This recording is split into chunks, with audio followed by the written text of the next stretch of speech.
Be a real quick video on the Mount Vernon pellet stove insert, and we're going to cover how to swap out the auger motor.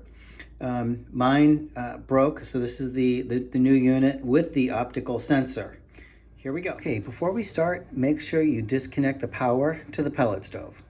Okay, there's going to be a couple steps we're going to have to do before we take the auger motor out. So before we even pull the insert out, it's best if we start to remove all the pellets that are in the hopper first. So I have this bucket, and we're just going to start to scoop till we get them all out. So we are going to reach a point where you can't scoop any more of the pellets out, but there's still pellets in the way bottom. So to make it easier when we do pull the auger motor out, what I use is just a simple shot vac, and we'll vacuum out the rest here.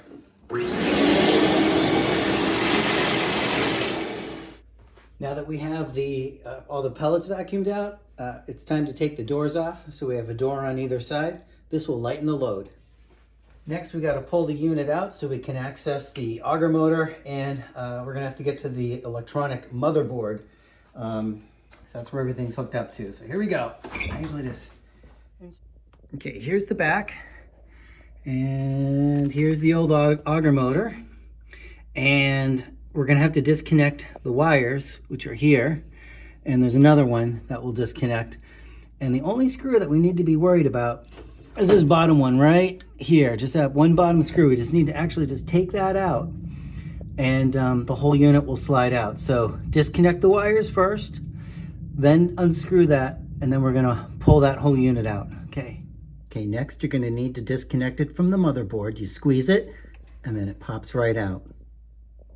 Okay, now that that wire is disconnected, we can carefully pull it through, and it comes out. Now we're ready to take the motor out. Okay, it's time to unscrew that one little screw, and just using a Phillips, you can just turn it. That's gonna come out. Don't lose the screw because you're gonna need it to put it back. Okay, here we go. Everything's ready. We can pull the auger motor out. So before we install the new auger motor in, we're gonna have to clear those pellets out, and use the vacuum. That seems to work really good. Get everything all nice and clear, and off to the next step.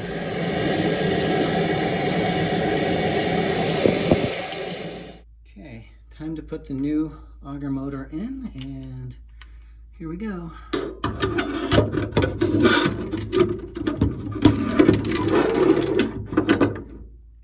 Okay, new auger motor's in. It's lined up with the alignment pin. Now you can just take that single screw, now that everything's aligned, and you just tighten it up. Next, we're just gonna need to reconnect the wires. And we're almost there. We're almost at the finish line. Okay. Next is the optical sensor, and you just need to plug that in. Okay, there it is, all plugged in. Optical sensor complete. Okay, this next step is really important because this is the motherboard. And I was warned by the fireplace store that this part is extremely expensive if you break it. So don't force anything if it doesn't feel right. Just be really patient and make sure it's the right plug, make sure it's in the right direction. So I am positive that that's the right way. And there we are, it's back in.